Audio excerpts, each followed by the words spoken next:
नमस्कार, AB star news देख रहे हैं आप और देश लाइव में मैं हूं आपके साथ सोहन सिंह। पश्चिम बंगाल में मौसम विभाग ने हाई अलर्ट जारी किया है।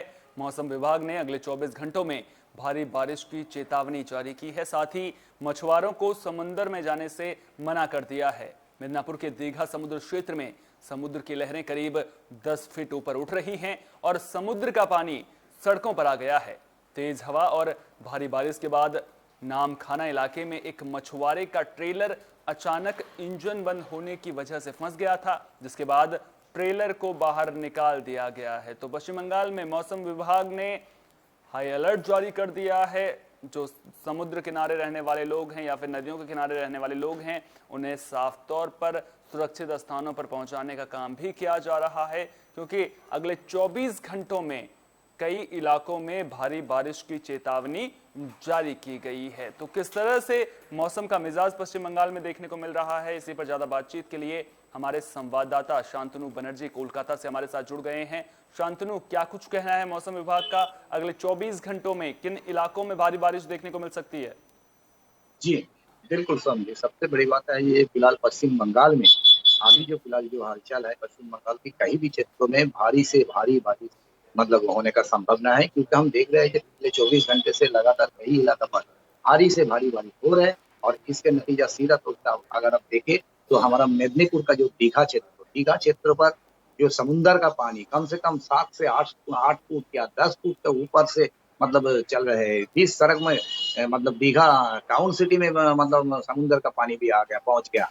और साथ साथ अब नामखाना से एक मतलब बड़े मछुआरे के जो टेलर है वो टेलर भी फंस गया था। अचानक इतना भयानक पानी आ गया तो उसका टेलर का इंजन के अंदर पानी भी घुस गया। इसी कारण से वो टेलर भी बंद हो चुका है। लेकिन समुद्र के बीच मतलब ऐसी घटना होते हुए करीब 6 से 7 मछुआरे भी उसमें शामिल थे। वो लोग भी डर गए, लेकिन किसी भी हालत से वो टेलर को समुद्र के किनारा पर लेके आया। इसमें से 2-3 लोगों का हालत बहुत खराब है। इसके साथ साथ अगर आप देखें तो पूरा पश्चिम बंगाल का जो मतलब उत्तरांचल है, जो पश्चिम बंगाल का दार्जिलिंग क्षेत्र है, कालिम्पोंग, कार्सियांग, कहीं भी क्षेत्रों पर मतलब इतना भारी बारिश हुआ।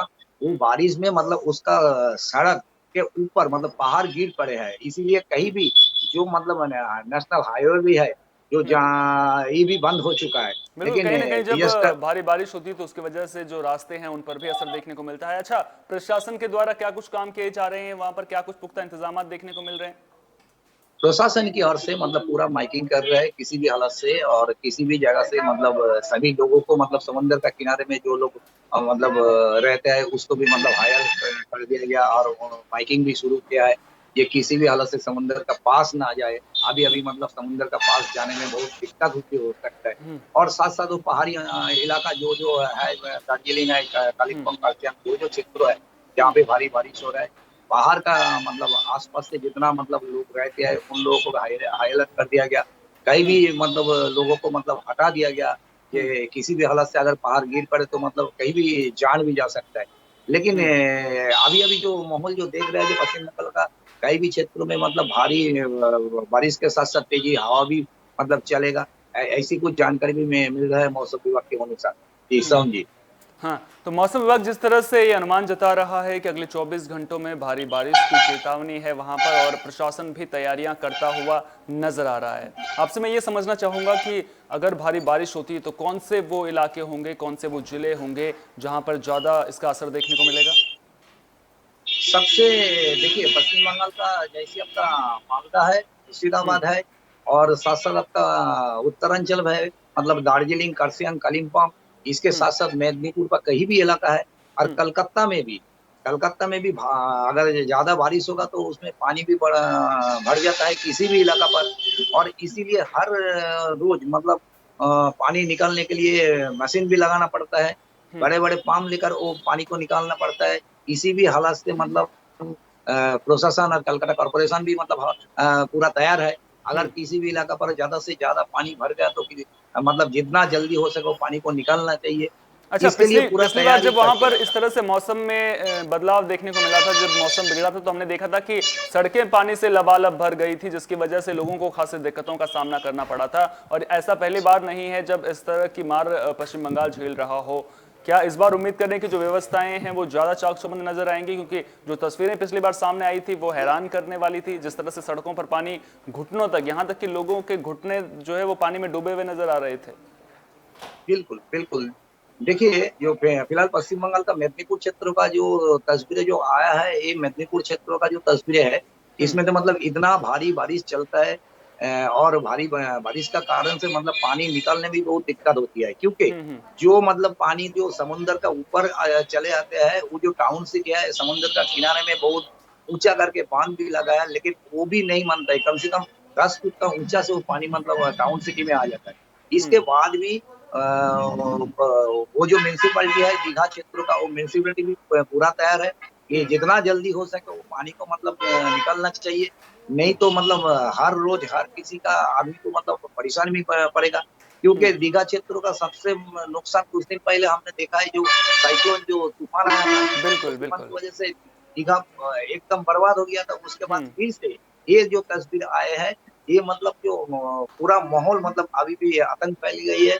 ये कितना भारी मात्रा से पानी, समुद्र का पानी पूरा टाउन सिटी में आ हम्म। रहा है। ये हम्म। सबसे बड़ी बात है जी। सोन बहुत बहुत शुक्रिया शांतनु, तमाम जानकारी को हम तक साझा करने के लिए। ये थे हमारे संवाददाता शांतनु बनर्जी, जो कोलकाता से पूरी खबर पर हमें जानकारी दे रहे थे। तो मौसम विभाग ने अनुमान जताया है कि अगले 24 घंटों में पश्चिम बंगाल के कई इलाकों में भारी बारिश देखने को मिल सकती है, जिसके बाद एहतियातन प्रशासन ने पुख्ता इंतजाम कर लिए हैं। जो लोग नदी किनारे या समंदर किनारे रहते हैं उन्हें सुरक्षित स्थानों पर पहुंचाया जा रहा है।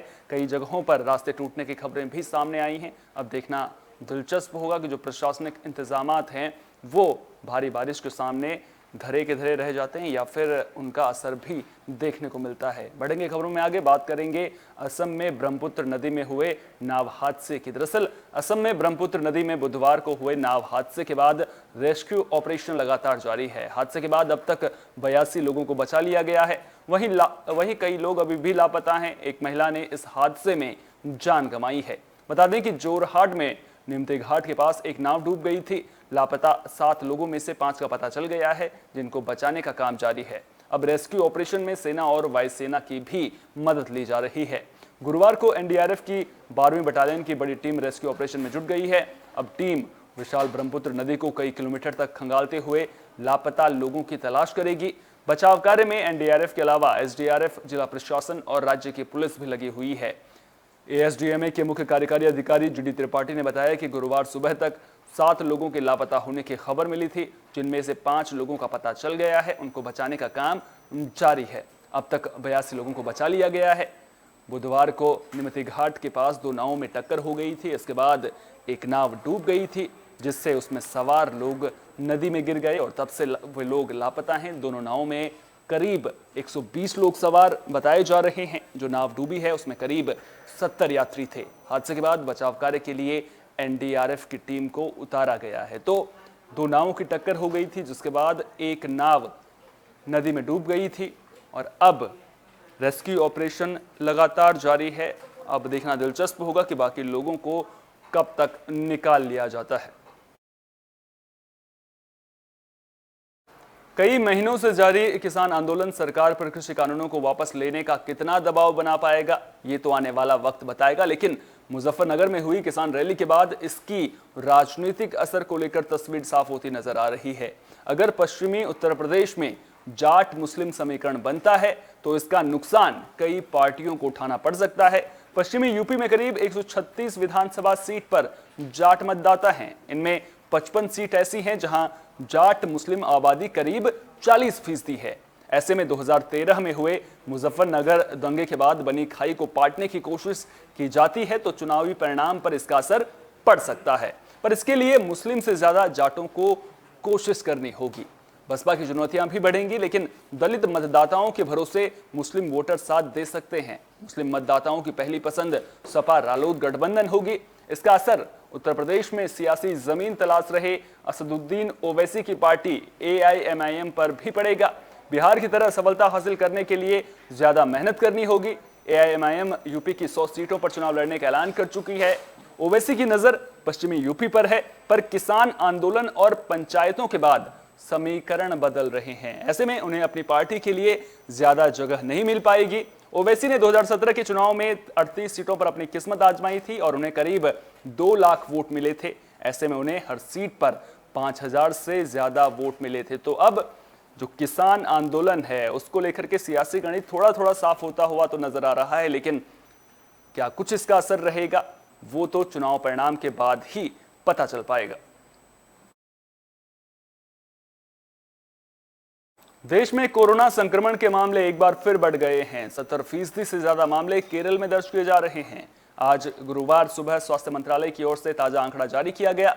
मंत्रालय के मुताबिक पिछले 24 घंटों में 43,263 नए कोरोना केस आए। इससे एक दिन पहले 87,875 केस आए थे। वहीं पिछले 24 घंटे में 338 लोगों की कोरोना की वजह से मौत हो गई। 40,567 लोग कोरोना से ठीक भी हुए हैं, यानी कि 2,358 एक्टिव केस बढ़ गए हैं।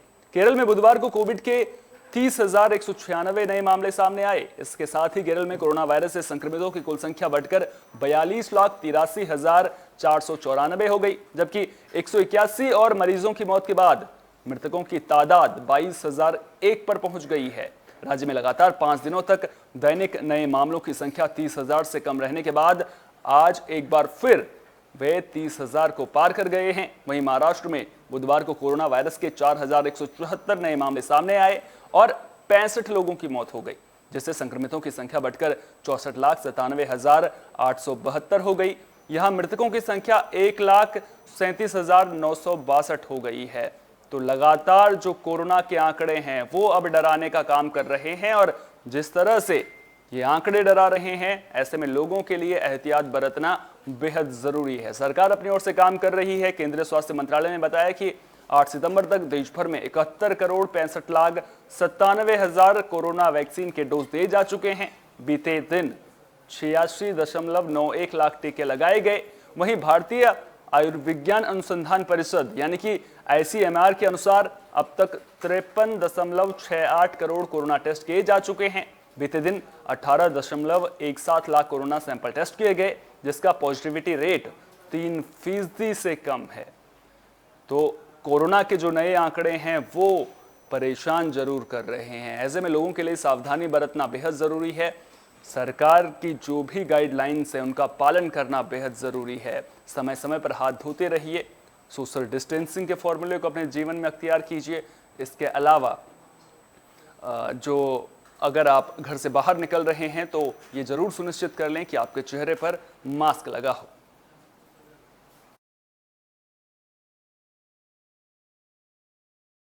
अब बात पड़ोसी मुल्क पाकिस्तान की कर लेते हैं। दरअसल महिलाओं के पहनावे को लेकर अक्सर विवादों में रहने वाले पाकिस्तान के प्रधानमंत्री इमरान खान के राज में अब स्कूलों में भी महिला टीचर्स को टाइट कपड़े ना पहनने के आदेश दिए गए हैं।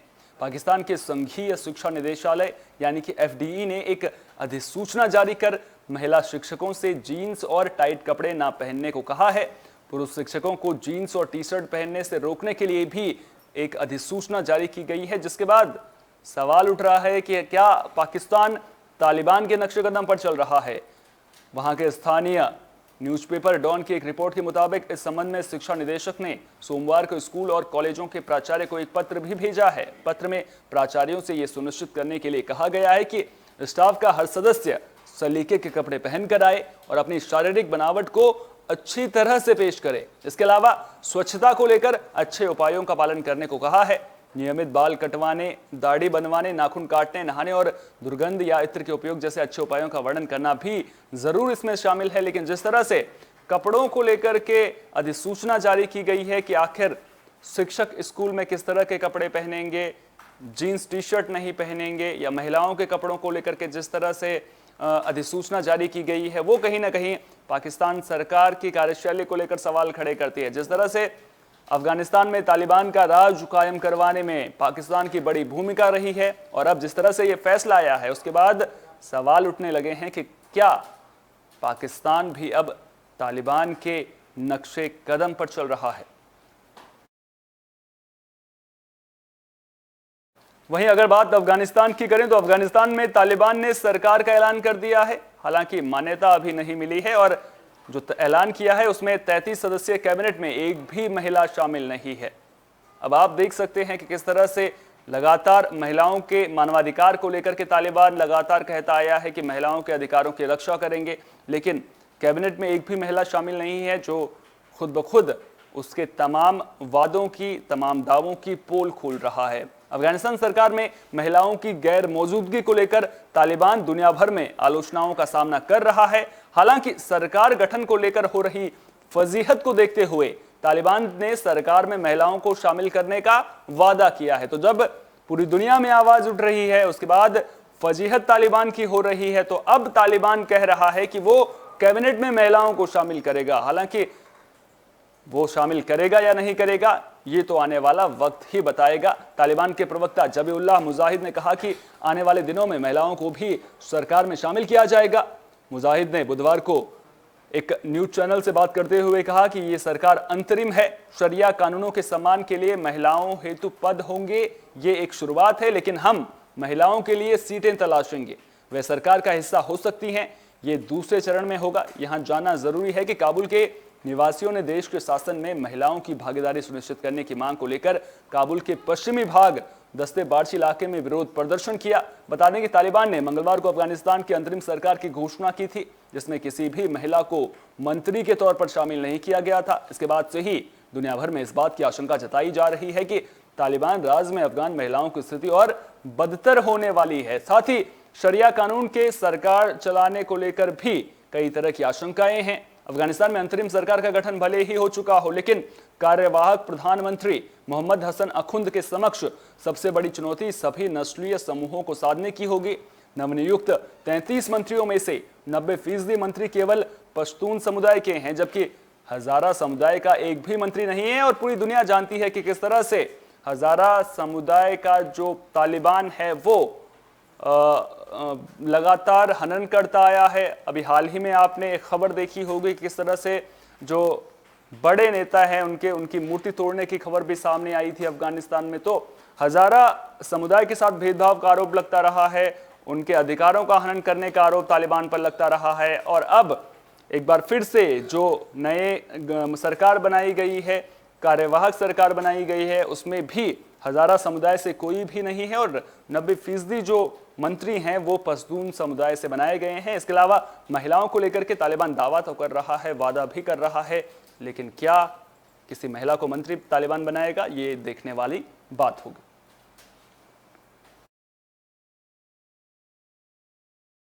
देश लाइव में मेरे साथ फिलहाल के लिए इतना ही। दीजिए इजाजत, नमस्कार।